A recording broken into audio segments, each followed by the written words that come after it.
বিশের পাঠ। হ্যারি পরদিন তার নতুন ক্লাসের উদ্দেশ্যে রওনা হলো। সে শুনতে পাচ্ছিল তার পিছনে চাপা গুঞ্জন। হ্যারি এতে অস্বস্তি বোধ করছিল। সে তার ক্লাসে যাবার পথটি খুঁজছিল। 142টি সিঁড়ি আছে। বিস্মিত হগওয়ার্টস, চওড়া, বহুদূর প্রসারিত, ভাঙাচোরা, ফাঁকা। সেখানে তোমায় মনে করে লাফিয়ে পেরোতে হবে। তারপর দরজা। এমন দরজা আছে যাকে নম্রভাবে না খুললে খুলবেই না। কোনো কোনো দরজা সঠিক জায়গায় হাত না মেলালে খুলবে না। এমন দরজা আছে যা সত্যিই দরজা নয়, আবার অটুট দেওয়াল মনে হবে দরজা। কি কোথায় ছিল তা মনে রাখা খুবই গোলমেলে, কেননা জিনিসগুলো চারদিকে নড়াচড়া করে রাখা হয়েছে বলে মনে হবে। প্রতিকৃতিরা একে অপরের সঙ্গে দেখা সাক্ষাৎ করছে। হ্যারি নিশ্চিত যে ধাতুর বর্ণ ঘোরাফেরা করছে। নিয়ারলি হেডলেস নিক নতুন গ্রাইফিন্ডারদের আনন্দের সঙ্গে সঠিক পথে চালিত করে। কিছু পিপস হামলাবাজ ভূতের গুরুত্বপূর্ণ দরজা দুটো তালা দেবে। সিঁড়ি দিয়ে নামার সময় নানা প্রকার কৌশল দেখবে। যখন তুমি ক্লাসে যাওয়ার জন্য তাড়াহুড়ো করবে, তখন সে তোমার উপর বাজে কাগজের ঝুড়ি উপর করে দেবে। পায়ের তলায় কম্বল ধরে টানবে, ছোট ছোট চকের টুকরো ছুঁড়ে মারবে, তোমার পেছনে ঘুরবে, অদৃশ্য হয়ে যাবে, তোমার নাক চেপে ধরবে। হ্যারি ও রন প্রথম দিন এদের খপ্পরে পড়েছিল। ফ্লিচ তাদের এমন একটা দরজা দিয়ে নিয়ে গেল যেটা 4 তলার অলিন্দিতে পৌঁছবার প্রবেশ পথে এনে ফেললো। সে বিশ্বাস করলো না যে তারা পথ হারিয়ে এখানে এসেছে। সে ধরে নিল যে তারা ইচ্ছে করেই নিয়ম ভাঙার জন্য এখানে এসেছে। সে তাদের ভয় দেখাতে লাগলো। সে গম্বুজের ঘরে তালা বন্ধ করে রাখবে। এই পথে যাওয়ার সময় প্রফেসর কুইরিল তাদের উদ্ধার করেন। ফ্লিচের মিসেস নরিস নামে হাড্ডি সারশূন্য একটা বিড়াল ছিল। সে একাই ঘুরে আসে। হ্যারি খুব শীঘ্র জানতে পারলো যে আরো অনেক জাদু আছে। জাদুদণ্ড দুলাবার সময় কিছু মজার কথা বলতে হয়। তাদের আকাশের পাঠ নিতে হতো দূরবীক্ষণ যন্ত্র দিয়ে প্রতি বুধবার মধ্যরাত্রে, এবং শিখতে হতো বিভিন্ন নক্ষত্রের নাম এবং গ্রহদের গতিবিধি। সপ্তাহে 3 দিন দুর্গের পিছনে গ্রিন হাউসে তাদের যেতে হতো ভেষজ সম্পর্কে শিক্ষা নিতে। আউট নামে বেটে মোটা ছোট্ট জাদুকরীর সঙ্গে। সেখানে তারা লিখত অপরিচিত গাছগাছড়ার ছত্রাক ইত্যাদি কেমন করে যত্ন নিতে হয় এবং সেসবের ব্যবহার কি। সহজ একঘেয়ে পাঠ ছিল ম্যাজিকের ইতিহাস। প্রফেসর বিন্স খুবই বৃদ্ধ। তিনি ঘুমিয়ে পড়তেন স্টাফরুমে আলোর সামনে এবং উঠতেন পরদিন সকালে। বিন্স যখন না থেমে অবিরাম বকে যেতেন, তারা তখন তাড়াতাড়ি নাম ও দিনপঞ্জি লিখে যেত। অ্যাস্ট্রিক দ্য ইভিল এবং ইউরিক দ্য গুডাল আরো অনেক পড়াতেন। প্রফেসর ফ্লিচউইক জাদু শিক্ষক, খুব ছোট্ট জাদুকর। তাকে যাতে পড়ানোর টেবিলের পেছন থেকে দেখা যায় তার জন্য বইয়ের স্তূপের উপর দাঁড়াতেন। প্রথম যেদিন তিনি পড়াতে এলেন, তিনি নামের তালিকার খাতা খুলে নাম ডাকার সময় যেই হ্যারির নামে পৌঁছলেন, অমনি চি করে তীক্ষ্ণ চিৎকার করে উল্টোভাবে অদৃশ্য হয়ে গেলেন। প্রফেসর ম্যাকগোনাগাল অন্যরকম। হ্যারির ভাবনা সঠিক ছিল। তাকে কোনো শিক্ষকই অতিক্রম করতে পারবে না। কঠোর বস্তুর প্রথম পাঠ নেওয়ার জন্য তারা বসার সঙ্গে সঙ্গে তিনি পড়াতে শুরু করলেন। হগওয়ার্টসে তোমরা যেসব জাদু শিখবে তার মধ্যে চেহারার পরিবর্তন খুবই জটিল এবং ঝুঁকিপূর্ণ জাদু। তিনি বললেন, তোমাদের সাবধান করে দিচ্ছি, তোমরা যদি পাঠে অবহেলা করো তবে তাকে বাদ দেওয়া হবে। তারপর তিনি পড়ানোর টেবিলকে শুকর ছানায় পরিবর্তন করে আবার পূর্ব অবস্থায় ফিরিয়ে আনলেন।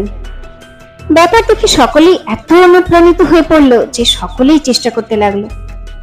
তবে কিছুক্ষণের মধ্যে তারা দেখতে পেল ব্যাপারটা মোটেই সহজ নয়। দীর্ঘ প্রশিক্ষণের পর তাদের প্রত্যেককে একটা করে দেশলাই দিয়ে ছুঁচ করতে বলা হলো। কেবল হারমিয়ন গ্র্যাঞ্জার কিছুটা পরিবর্তন আনতে পারল। প্রফেসর ম্যাকগোনাগাল সকলকে দেখালেন কি করে সমস্ত রূপ উবে যাবে এবং হারমিয়নকে একটি দুর্লভ হাসি উপহার দিলেন। ক্লাসের সকলেই গুপ্তবিদ্যার প্রশিক্ষণ জানতে আগ্রহী ছিল, কিন্তু কুইরিলের পাঠ্যটা কৌতুকে পর্যবেসিত হলে তার ক্লাসঘরটা রসুনের গন্ধে ভরে গেল। সকলকে বলেছিলেন যে রুমানিয়া রক্ষকের হাত থেকে বাঁচতে ব্যবস্থা নিয়েছিলেন। তার সঙ্গে তার দেখা হয়েছিল রুমানিয়ায়। যদি সে আবার তাকে সেই সব দিন ফিরিয়ে নিয়ে যেতে থাকে তবে তিনি দেখে নেবেন। তার পাগড়ি সম্পর্কে তিনি বলেছিলেন, এটা কোনো এক আফ্রিকান রাজপুত্রকে জুম্বাই ঝামেলা থেকে রক্ষা করার স্মারক হিসেবে পান। গল্পটা তাদের কাছে বিশ্বাসযোগ্য বলে মনে হয়নি। প্রথমত ফিনিগান যখন সাগ্রহে জানতে চাইল তিনি কি করে জুম্বাইদের পরাস্ত করলেন, তখন কুইরিল লজ্জা পেল এবং আবহাওয়া নিয়ে কথাবার্তা শুরু করলো। তারা আরো লক্ষ্য করলো এই অদ্ভুত গন্ধটা তার পাগড়ির চারধারে ঘিরে ছিল। ওয়েসলি জামুসরা জানতে পারলো পাগড়ি রসুনে ঢাকা ছিল। কুইরিল রক্ষা পেত সর্বত্র। হ্যারি স্বস্তি পেল যখন সে বুঝলো অন্যদের চেয়ে সে খুব পিছিয়ে নেই।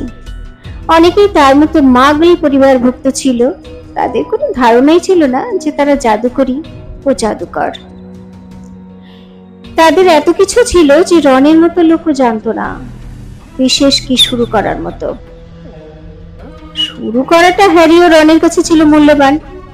কোনো ঝামেলা না বাঁধিয়ে তারা সরাসরি হাজির হয়েছিল বিশাল হলঘরটার প্রাতরাশের জন্য। আজ আমরা কি পাবো? হ্যারি রনের কাছে জানতে চায় যখন সে তার খাবারে চিনি মেশাচ্ছিল।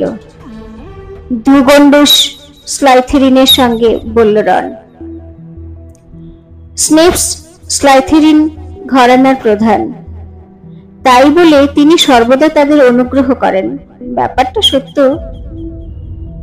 কিনা জানা যাবে।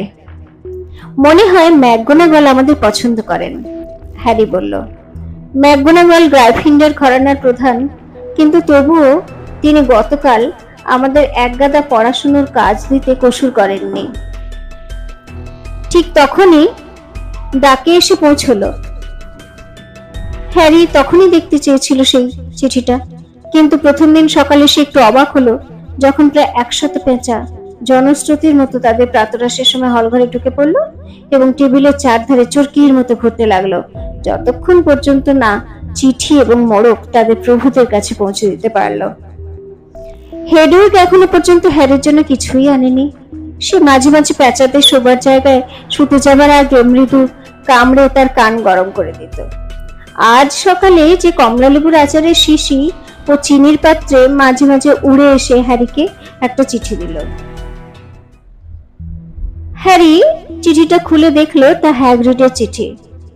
প্রিয় হ্যারি, আমি জানি শুক্রবার বিকেলে তোমার ছুটি ভাই। তুমি কি সেদিন 3টের সময় এসে আমার সঙ্গে এক কাপ চা খাবে?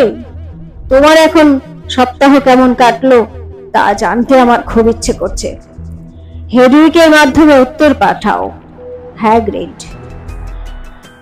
হ্যারি রনের কলমটা ধার করে চিঠি লিখলো। হ্যাগ্রিড, তোমার চিঠি পেলাম। আমি চেষ্টা করব তোমার কাছে যাবার। হেডউইকের মাধ্যমে উত্তর পাঠালাম। ভালোবাসা নিও, হ্যারি। ভাগ্যক্রমে হ্যাগ্রিডের চায়ের নেমন্তন্ন আগেই ঘটে গিয়েছিল, কেননা বিষের পাট নিয়ে যে ঘটনা তার জীবনে ঘটলো তেমন বাজে ব্যাপার আগে আর কখনো ঘটেনি। প্রথম দিনের ভোজ পর্বের সময় হ্যারি বুঝতে পেরেছিল প্রফেসর স্নেপ তাকে অপছন্দ করেন, কিন্তু বিষ পাঠের শুরুর দিন শেষ মুহূর্তে হ্যারি জানতে পারল না, তার ধারণা ভুল। স্নেপ তাকে অপছন্দ করে না, তাকে ঘৃণা করে।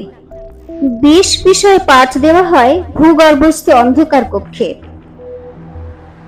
দুর্গের ওপরের অংশ অপেক্ষা জায়গাটা ছিল ঠান্ডা, বেশ গা শিরশির করা। দেয়ালের চারদিকে কাঁচের জারে জড়ানো নানা প্রাণী ভাসছিল, স্ন্যাপ ফ্লিচুইকের মতোই। নামের খাতা খুলে ক্লাস শুরু করে হ্যারির নামের কাছে এসে থমকে দাঁড়ালো। আচ্ছা, নরম সুরে বলল, হ্যারি পটার, নবাগত বিশিষ্ট ব্যক্তি। ড্রাকো ম্যালফয় ও তার বন্ধুরা ক্রাব এবং গয়েল হাত আড়াল করে বিদ্রুপের হাসি হাসছিল। স্নেপ নাম ডাকা শেষ করে শ্রেণীর দিকে তাকালেন। তার চোখ হ্যাগ্রিডের চোখের মতো কালো, কিন্তু চাহনিতে হ্যাগ্রিডের মতো উত্তাপ ছিল না। তার চাউনি ছিল ঠান্ডা শূন্য, যা তোমার অন্ধকার সুড়ঙ্গের কথা মনে করিয়ে দেবে। তোমরা এখানে শিখতে এসেছো নিগূঢ় বিজ্ঞান এবং বিষ তৈরির সঠিক কলা কৌশল। তিনি প্রায় ফিসফিস করে বললেন, কিন্তু প্রতি কথাই স্পষ্ট। প্রফেসর ম্যাকগোনাগালের মতোই কোনো প্রয়াস ছাড়া সমস্ত শ্রেণীকে চুপ করিয়ে রাখার স্বাভাবিক প্রবণতা ছিল স্নেপের মধ্যে। বোকার মতো একটুখানি জাদুদণ্ড দুলালেই তোমরা ভাববে ইন্দ্রজাল। আমার মনে হয় না যে তোমরা সত্যটাকে অনুধাবন করতে পারবে। কোমল ফুসফুস শব্দে বিশাল কড়ায় কেঁপে অল্প অল্প ধোঁয়া ছাড়ে।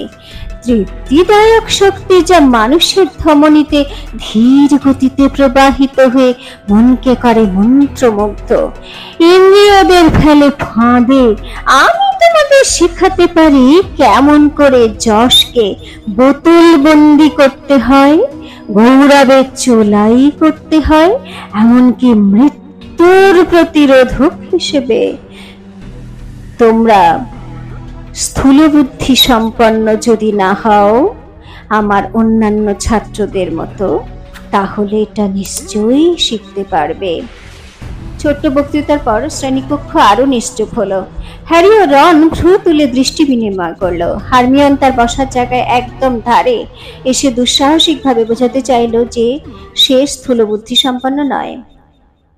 পটার, স্নেপ হঠাৎ বললেন, যদি লিলি জাতীয় ফুলের মূলের গুড় তেতো লতানো গাছের সঙ্গে মেলাই, তবে কি পাওয়া যাবে বলো তো?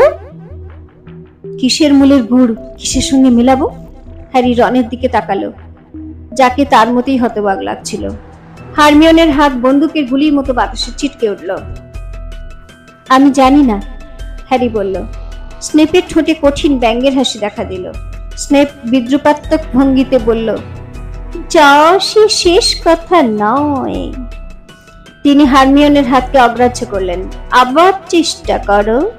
পটার, তুমি কোথায় খুঁজবে যদি আমি তোমায় বলি আমায় একটা বেজর এনে দাও? আমি জানি না স্যার। মনে হয় তুমি আসার আগে বইপত্র কিচ্ছু ঘাঁটনি। আবারও তিনি পটারকে প্রশ্ন করলেন, বলো তো, কুচিলা জাতীয় গুল্ম ও কুচিলার মধ্যে তফাৎ কি? হ্যারি সঙ্গে সঙ্গে উত্তর দিল, জানি না স্যার। হারমিয়ন পারবে। আপনি আপনি ওকে জিজ্ঞাসা করছেন না কেন? কেউ কেউ হ্যারির কথা হেসে উঠল। স্নেপ খুশি হলেন না। হারমিয়নকে বসতে বললেন, তারপর বোঝাতে লাগলেন, লিলি ফুলের সঙ্গে তেতো জাতীয় গুল্মের মিশ্রণে তীব্র ঘুমের বিষ তৈরি হয়, যা মৃত সঞ্জীবনী রূপে পরিচিত। বেদ ওর একরকম পাথর যা ছাগলের পাকস্থলী থেকে নেওয়া, যা তোমাকে প্রায় সব রকম বিষ থেকে রক্ষা করবে।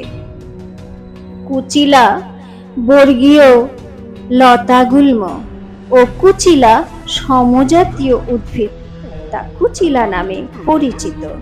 স্নেপ বকে উঠলেন, তোমরা নোটিশ করছো না কেন? সঙ্গে পাখির পালকের কলম ও পশুর চামড়া খোঁজার ধুম পড়ে গেল। গোলমালের মধ্যে স্নেপ বলে উঠলেন, গ্রাইফিন্ডার হিসেবে এটা মনে রেখো পটার। গ্রাইফিন্ডার বিষয়ক পাঠ্য তেমন এগোচ্ছিল না। স্নেপ তাদের জোড়ায় জোড়ায় বসিয়ে ফোঁড়া সারাবার বিষ মেশাতে লাগলেন। তিনি কালো লম্বা পোশাক পরে চারিদিকে ঘুরে তাদের কাজকর্ম দেখতে দেখতেই সকলকে সমালোচনা করতে লাগলেন, কেবল ম্যালফয় ছাড়া, যাকে নির্দেশ দিলেন ম্যালফয়ের মতো সঠিকভাবে কাজটা করতে। নেভিল সিমাসের বিশাল কড়াইটা বিহুতে পরিণত করল। তাতে যে বিষ ছিল তা পাথরের মেঝেতে ছড়িয়ে পড়ে লোকের জুতোয় জ্বলন্ত ক্ষতির সৃষ্টি করল।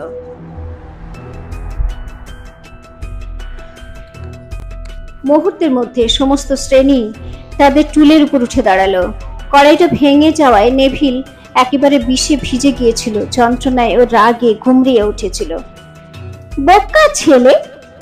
স্নেপ খেকিয়ে উঠে জাদুদণ্ডের এক দোলায় তার গায়ের সমস্ত আবর্জনা পরিষ্কার করে বললেন, আমার মনে হয় কড়াইটা আগুন থেকে সরাবার আগে সজারুর কাঁটা দিয়েছিলে। নেভিল ঘ্যান ঘ্যান করছিল যখন ফোড়াগুলো ফাটছিল। ওকে হাসপাতালে নিয়ে যাও, প্রফেসর সীমাসকে বললেন। তারপর তিনি হ্যারি ও রনের দিকে তাকালেন, যারা নেভিলের পাশে কাজ করছিল। এই যে পটার, তুমি ওকে কাঁটা মেশাতে বারণ করনি কেন? ভেবেছিলে ও ভুল করলে বেশ মজা হবে। এটাও গ্রাইফিন্ডারের বিপক্ষে যাবে। হ্যারি তর্কের জন্য মুখ খুললে খুবই বাজে ব্যাপার হতো, কিন্তু রন তাকে তাদের কড়াইয়ে পেছনে ঠেলে দিল। এমন করো না হ্যারি, রন বলল। শুনেছি স্নেপ খুবই নোংরা। 1 ঘন্টা পরে তারা যখন ভূগর্ভস্থ ঘর থেকে সিঁড়ি দিয়ে উঠে আসছিল, হ্যারির মন ছুটছিল এবং তার মন ছিল ধীর। গ্রাইফিন্ডারদের পক্ষে প্রথম সপ্তাহেই সে 2 পয়েন্ট হারিয়েছে। কেন যে স্নেপ তাকে এত ঘৃণা করেন? হাত দাও, রন। স্নেপ সবসময় ফ্রয়েড ও জর্জের উল্টোটাই বলেন। আমি কি হ্যাগ্রিডের সঙ্গে দেখা করতে তোমার সঙ্গে যেতে পারি? 3:05 তারা দুর্গ ছেড়ে মাঠ পেরোতে লাগলো। যে বনে যাওয়া বারণ, তার প্রান্তে একটা ছোট কাঠের বাড়িতে হ্যাগ্রিডও থাকতেন। ধীরে ধীরে হ্যারি হ্যাগ্রিডের দরজা টোকা মারল। তারা ঘরের মধ্যে অপ্রাকৃত আছড়ানোর শব্দ, বহু নেকড়ের তর্জন গর্জন শুনতে পেল। হ্যাগ্রিডের গলা শোনা গেল, ফিরে এসো ফ্যাং, ফিরে এসো। দরজার ফাঁক দিয়ে হ্যাগ্রিডের বিশাল লোমশ মুখ দেখা গেল। হ্যাগ্রিড তার ফ্যাংকে হাসতে বলল। তিনি তাদের ভেতরে আসতে দিলেন। তিনি একটা বিশাল অস্বাভাবিক কালো বিশাল বোর হাউন্ডের মতো শিকারী কুকুরের গলায় বকলস বেশ কসরত করে ধরেছিলেন। ভেতরে একটাই মাত্র ঘর। ঘরের ছাদ থেকে ঝুলছে শুয়োরের র‍্যাং ও পাখি। একটা তামার কেটলি খোলা আগুনে বসানো, যাতে জল ফুটছে। ঘরের কোণে এক বিশাল খাট, যা ঢাকা রয়েছে লেপে। সহজ হয়ে বসো, হ্যাগ্রিড বললেন। ফ্যাংকে ছেড়ে দিলেন। সে সোজা রনের কাছে লাফিয়ে গিয়ে কান নাড়তে লাগলো। হ্যাগ্রিডের মতো ফ্যাংকো ততটা হিংস্র নয়, চেহারা যতটা মনে হয়। এই হলো রন, হ্যারি বলল। হ্যাগ্রিড তখন একটা বিশাল চা পাত্রে ফুটান্ত জল ঢালছিল আর প্লেটে রাখছিল পিঠের ওপরটা খসখসে। আরো একজন ওয়েসলি, কেমন? হ্যাগ্রিড রনের দাগওয়ালা চামড়ার দিকে তাকিয়ে বললেন। খামার জীবনের অর্ধেক কেটে গেল বন থেকে যমজ ভাইদের তাড়াতে। এই ওপর পিঠ খসখসে পিঠেগুলোতে যদিও দাঁত ভেঙে যাওয়ার জোগাড় হয়েছিল, তবুও ওরা এমন ভাব করছিল যেন এরা খুব উপভোগ করছে। যখন তাদের প্রথম পাঠের সমস্ত ঘটনার কথা হ্যাগ্রিডকে তারা বলছিল, ফ্যাং রনের হাঁটুর উপর মাথা রেখে তার জোব্বার উপর গড়াচ্ছিল। হ্যারি আর রন খুশি হলো যখন শুনল হ্যাগ্রিড বুড়ো অপদার্থ ফ্লিচকে ডাকছে। মিসেস নরিস, এই বিড়ালটাকে আমি মাঝে মাঝে ফ্যাংয়ের সঙ্গে পরিচয় করিয়ে দিই। তোমরা জানো, আমি যখনই স্কুলে যাই সর্বদাই আমার পিছনে ঘুরঘুর করে। ওর হাত থেকে ছাড় পাওয়ার কোনো উপায় নেই। হ্যারি স্নেপের ব্যাপারটা হ্যাগ্রিডকে জানালো। হ্যাগ্রিড রনের মতোই হ্যারিকে বললেন, ঘাবড়াবার কিছু নেই। স্নেপ তার কোনো ছাত্রকেই পছন্দ করে না, কিন্তু মনে হয় সে আমাকে সত্যিই ঘৃণা করে। বাজে কথা, সে কেন এমন করবে? তবুও হ্যারির মনে হলো হ্যাগ্রিড কথা বলার সময় তার দিকে তাকাচ্ছে না। তোমার ভাই চার্লি কেমন আছে? হ্যাগ্রিড রনকে জিজ্ঞাসা করলেন। আমি ওকে খুব পছন্দ করি, পশুদের সঙ্গে। রন যখন চার্লি ড্রাগনের সঙ্গে ক্রিয়াকলাপের কথা বলছিল, তখন হ্যাগ্রিড সচেতনভাবে বিষয়ান্তরে সরে গেল। হ্যারি চা গরম রাখার ঢাকনার তলা থেকে ডেইলি প্রফিট কাগজের কাটিং তুলে নিল। গ্রিন গডসরা অনুসন্ধান চলছে। 31শে জুলাই গ্রিন গডসদের নবতম প্রকাশের রহস্যপূর্ণ জাদুকরী ও জাদুকরদের ক্রিয়াকলাপ বহুল প্রচারিত অজ্ঞাত।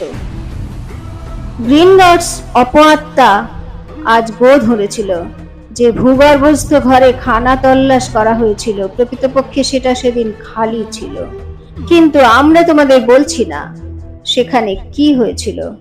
হ্যারির মনে পড়ল রন তাকে ট্রেনে বলেছিল, শোনো, একজন গ্রিনগটসদের চুরি করতে চেষ্টা করেছিল, কিন্তু রন তাকে তারিখটা বলেনি। হ্যারি বলল, গ্রিনগটসদের আত্মপ্রকাশ ঘটেছিল আমার জন্মদিনে। এটা বোধহয় ঘটেছিল যখন আমরা সেখানে ছিলাম। কোনো সন্দেহ নেই হ্যাগ্রিড নিশ্চয়ই হ্যারির দিকে তাকিয়েছিল না। সে ব্যাপারটা অনুমোদন করলো এবং তাকে একটা ওপর পিঠ খসখসে পিঠে দিল। হ্যারি কাহিনীটা আবার পড়ল। যে ভূগর্ভস্থ কক্ষে অনুসন্ধান চলছিল সেটা বস্তুত সেই দিনই আগেই খালি করা হয়েছিল। হ্যাগ্রিড 713টা ভূগর্ভস্থ কক্ষ খালি করেছিল। যখন হ্যারি আর রন রাতের খাবারের দুর্গে ফিরে আসছিল, তখন তাদের পকেটগুলো এক পিঠ খসখসে পিঠে ভারী হয়েছিল। সেগুলো তারা অতি বিনয়বশত প্রত্যাখ্যান করতে পারেনি। হ্যারি মনে মনে চিন্তা করলো, কোনো ঘটনাই তাকে তেমন প্রভাবিত করতে পারেনি। হ্যাগ্রিডের সঙ্গে চা পানের ঘটনা তাকে যতটা করেছিল। হ্যারির বারে বারে একটা কথাই মনে হয়েছিল, হ্যাগ্রিড স্নেপ সম্পর্কে কি জানে যা সে বলতে চায় না হ্যারিকে। কেমন লাগছে বন্ধুরা এই রহস্যময় গল্প? কমেন্ট করে অবশ্যই জানাবেন। ভালো থাকুন, সুস্থ থাকুন, আনন্দে থাকুন আর শুনতে থাকুন চাঁদনি চ্যানেলে চাঁদনির গল্প। ধন্যবাদ।